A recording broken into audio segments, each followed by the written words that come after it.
Hey, what's up? I apologize for this shady camera. My webcam broke and I haven't had the chance to buy another one. My eyes are all shrouded in darkness. I am shrouded in darkness. This is just a really uh, bad webcam setup. So, this is just my uh, podcast series where I just talk about random things. If you're wondering where I am, I'm in my library. That's why the back is all completely white. I'm in my school library on the 7th floor. It's a 16-story library, I think. But funnily enough, this library is a special library. It's a library for academic records. So there's no fiction in this library except for a small corner, a small reading corner. Mostly it's stuff like technical manuals and scores and plays and various things that have to do with education. So it's not like you're going to pick up a copy of the latest fantasy novel or something along those lines here. You'd have to go to the town library for that. We do have a library in this town. I live in a tiny town called Ruston, Louisiana. It's a tiny little town. I'm okay with telling people where I live because no one's going to bother coming, and you don't know exactly where I am, so whatever. And I don't actually live, but yeah, whatever. Anyways, so I'm going to share some of the things that I've been thinking about with you. First off, thought number one. Actually, there are two main thoughts. I'm going to roll the dice to see, rolling some imaginary dice. Okay, so I'm going to go with the number two first. The Yanny Laurel debate. Have you heard about Yanny and Laurel? I have a pet theory about Yanny and Laurel and the filtering of high frequencies. So people who hear Yanny, if you don't know, there's this sound clip that goes Laurel or Yanny, depending on how you listen to it. It's the same as that dress that was like black and gold or blue and white. So different people hear different things. Some people hear Yanny, some people hear Laurel. And I think the difference is how your brain processes information. Everyone knows this, but I think the difference is that your brain considers more wavelengths to be linguistic. So this is just a pet pseudoscientific theory of mine. The idea is that people whose brains have more sound wavelengths listed as possibly linguistic related will hear the higher frequencies inside of the Yanny Laurel sound bite and will hear the higher frequencies as words instead of as part of the word, instead of filtering out those frequencies. So it's like let's say you take a piano and you press one key. You know that every single string in octave, every single string in fifths, chords, octaves will resonate. So if you touch one piano key and press it, play one key, a huge number of strings up the line are going to vibrate. So what some people do is their brains filter out that upper vibration stuff and say, that doesn't have anything to do with language. We don't need to worry about that stuff. It doesn't matter if it's there or if it's not there. That doesn't have to do with language. What my theory is that if people who hear Yanny, when you press down the piano key, they hear the higher frequencies as linguistic information. And when you press down the key Laurel, these people hear the information as lower. They filter out the higher frequency information. Okay, so my next topic, Sword Art Online, and why I think this is a rebuttal to Mattpatt's game theory, Sword Art Online, and why it's the most expensive game ever. Because in Sword Art Online, there are sentient AIs.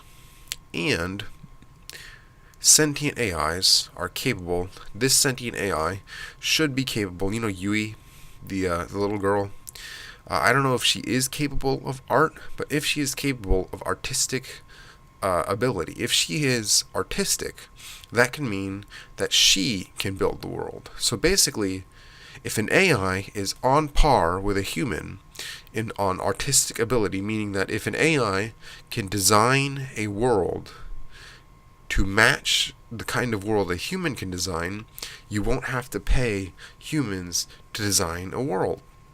Instead of procedurally generating a world, you go around, teach a computer how to do art, and tell that computer, use your art to create this massive landscape. And that's how I think, so Sword Art Online and Log Horizon both have the same problem. Their maps are too big. But how you fix this is you build an AI program. Basically, it's not procedural generation. It's sentient art. So it's robotic art, because robotic art costs nothing. So a robotic artist would take their vision and transport it into the game universe. And they would do all of the graphic design. They would design the models. They would build the buildings. They would design all the monsters and encounters. Basically, if an AI becomes smarter than a human, that means they are going to be better game designers, better modelers, better programmers. They can build better video games.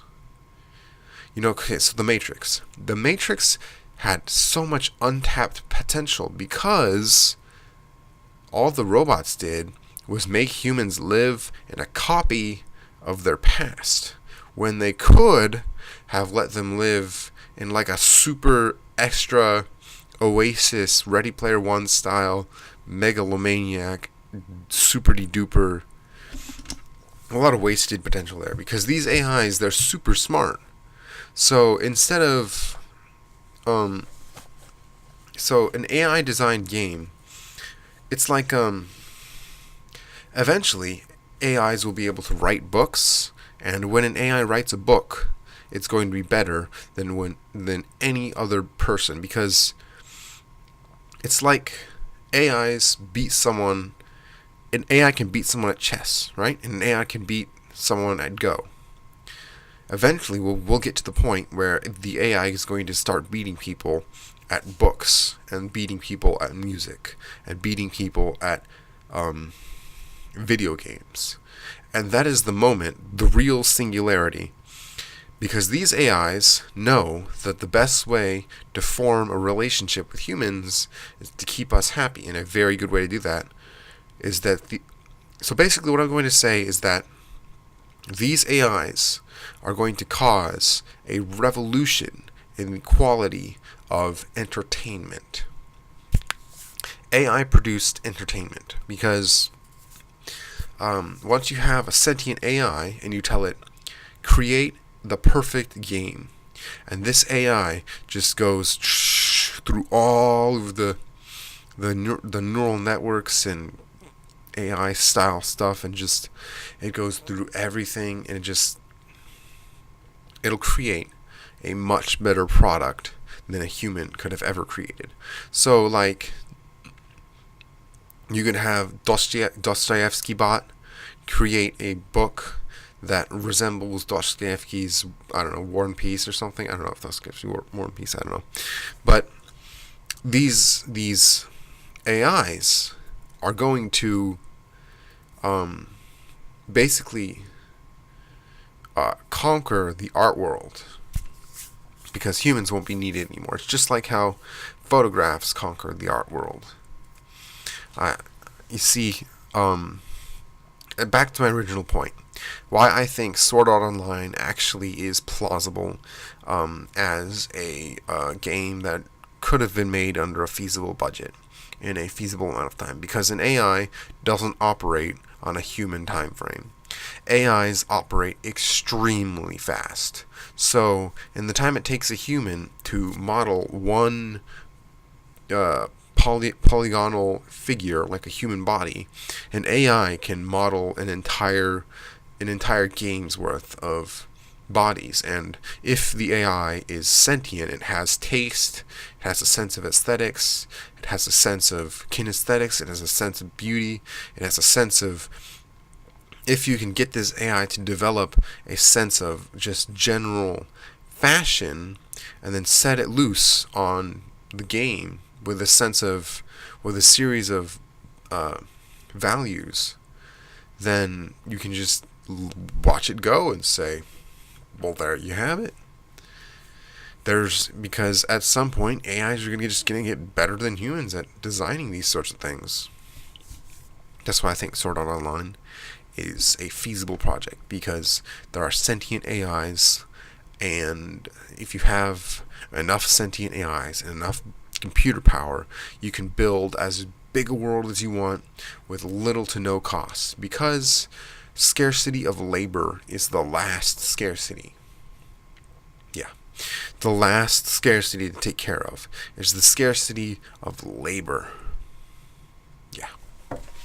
Anyways, those are the two things I wanted to talk about. Those are the two things I wanted to talk about. So now I'm going to talk about what I'm doing with my channel. So I really don't like the way my voice sounds when I read. I'm going to be posting a digitally read version of the EVE Online story to go alongside my organically read version of the EVE Online story, and you guys are gonna have to compare the two and see which one you like better. But I like doing the digitally one because the digital EVE Online story, I can just like run it through and produce like 1 million of them. I've written 13 books, and so I want to get all my books out there on this channel as soon as possible. So I'm just gonna be tossing them out there. In any case, my channel is just something I'm doing. I don't really know. Hopefully one of my videos is going to go viral or something. I don't really know. I'm getting fat. Yeah, I know I'm getting fat because of my medication. I'm on medication, so, yeah. Don't worry about it. I don't know what I'm doing. Honestly, I don't know what I'm doing. I should have a catchphrase. You know, like how Boogie has a catchphrase? You know Boogie 2988. Boogie 2988 coming at you live with the power of the internet. You know him. He's a pretty cool guy, isn't he? Yeah. Anyway, so you should buy my books. Yeah, you should buy my books. I'll just send you yeah, buy my books. Or you can listen to them on this channel. I'll be uploading like 4 or 5 chapters a day, maybe even 10, 20, 30 chapters a day, because I got a lot of free time. I'm going to be uploading a lot of them. I have 13 books, and they're in this order. I got them all remembered because I spent a lot of time on each one of them. There's Armed, Cute, and Dangerous. There's War on the Rolling Plains. There's Power Trip. There's Dungeons and Diamonds. There's Binary 7. There's The Lascivia. There's Mac. There's October Autumn Daughter of the Dawn. There's October Autumn Daughter of the Dawn. There's The League of Displaced Magical Individuals. There's My Love Me. There's Lucky Star. There's Galaxy of the Dead. And finally, there's Biblio Truckers, which I think is my most ambitious project yet. It totally falls apart in the end, but it is a wicked adventure. So, Biblio Truckers, my latest book, is about fourth wall breaking truckers. So truckers who break the fourth wall. Whoever thought? Who would have thought of that? See, I'm getting big and fat. Yeah. Because I'm on medication that makes me fat. Am I fat? I think I'm fat. I don't know. Yeah. Sorry about the bad camera quality. It's just, it doesn't really. I should get a better camera. Well, if this channel gets over 1,000 subscribers, I'll invest in a good camera. I'll invest in a good camera if this channel gets over 1,000 subscribers. Which it probably won't. But yeah, it probably won't. But if it does, I'll be really happy. You know, one thing I always find funny is watching old YouTube videos of creators who say, oh my gosh, thank you for getting me to 2,000 subscribers. And they have 1,000,000 subscribers, and you're like, wow, how must it feel to look back in your past and be like, wow, I have 2,000 subscribers, and then it's like, wow, I have 1,000,000 subscribers. Oh my lord. Just absolutely bombastically interesting. Bombastically interesting. I don't know. I'm in the library. I don't think anyone's on this floor because it's the middle of summer vacation, but it is the middle of summer vacation. So I think the reason why I can't read these books out loud is because my natural speaking speed is really quick. I speak really fast. I think that's why. I just have a naturally high speed of speech. Do I? Do I speak quickly? I don't know. I've always spoken. I've always spoken this quickly. I don't know. I remember in 3rd grade, we had a reading test, and my teacher pulled me aside and gave me the reading test, and I read like this. Apparently there's this whole paragraph you had to read, and I read the whole thing, and my teacher was like, wait a minute, you weren't supposed to read the whole thing. No, you're a 3rd grader. 3rd graders can't read the entire thing in like 15 seconds like it was supposed to be. I told him all about it, and he was like, whoa, dude. Yeah, I was a pretty precocious kid, always reading and stuff. I don't know.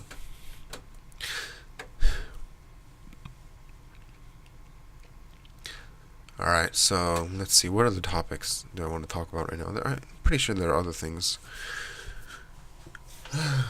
No, I think that's it. I'm just going to post this video online, every day, all day. See you later.